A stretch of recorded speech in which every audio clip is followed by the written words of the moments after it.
Assalamualaikum warahmatullahi wabarakatuh. Saya Nurzunita, PG PAUD dari Universitas Narotama Surabaya. Di sini saya akan mempresentasikan mata kuliah Kesehatan dan Gizi Anak Usia Dini. Presentasi ini saya beri judul dengan Pencegahan Stunting pada Anak Usia Dini. Stunting adalah kondisi kekurangan gizi kronis yang disebabkan oleh kurangnya asupan gizi dalam waktu yang cukup lama, sehingga mengakibatkan pertumbuhan pada anak, yaitu tinggi badan lebih rendah dari standar anak seusianya.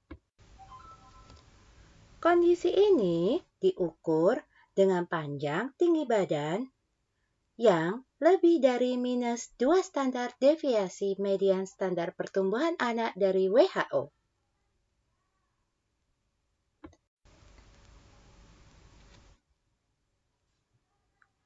Satu dari 3 anak di Indonesia mengalami stunting. Berikut adalah ciri-ciri anak stunting.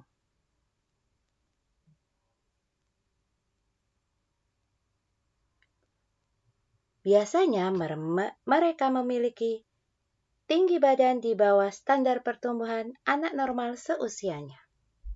Wajahnya juga tampak lebih muda dari usianya. Mereka juga mengalami pubertas yang terlambat.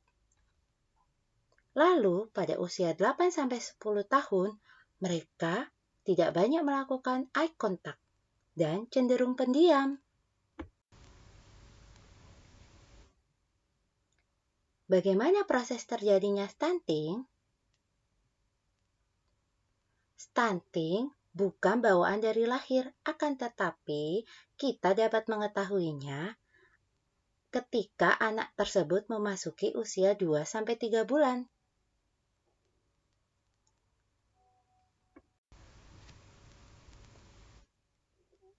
Faktor-faktor yang menyebabkan stunting yaitu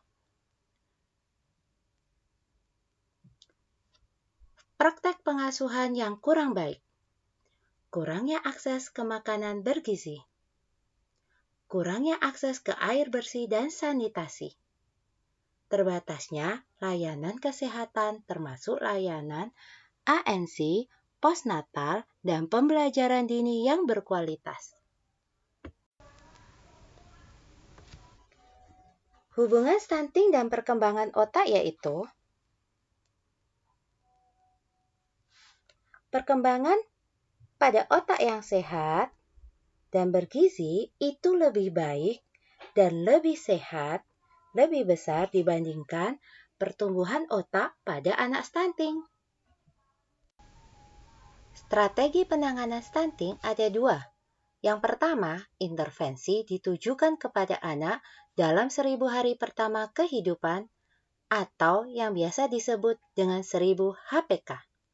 Yang kedua, intervensi yang ditujukan melalui berbagai kegiatan pembangunan di luar sektor kesehatan. Sasarannya adalah masyarakat umum. Peran kita dalam pencegahan stunting ada 3.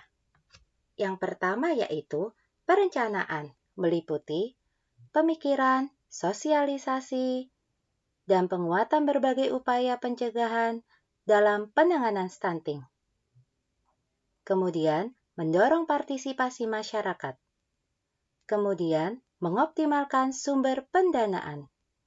Lalu, memotivasi penyelenggara PAUD untuk bekerja sama lintas sektoral dalam mencegah dan menangani stunting. Yang kedua, pelaksanaan. Meliputi memberikan saran dan masukan kepada pemerintah daerah. Kemudian, mendorong peningkatan kompetensi GTK PAUD dalam pencegahan dan penanganan stunting. Mendorong terlaksananya kelas pengasuhan dan kelas orang tua di desa. Mendorong akses layanan PAUD yang berkualitas. Mendorong kegiatan yang melibatkan seluruh unsur termasuk orang tua. Pencegahan stunting yang ketiga yaitu monitoring dan evaluasi, yang meliputi mendorong pemantauan tumbuh kembang anak secara berkala di fasilitas kesehatan, posyandu, dan satuan PAUD. Memastikan bahwa setiap anak usia 0-6 tahun memiliki buku kesehatan ibu dan anak.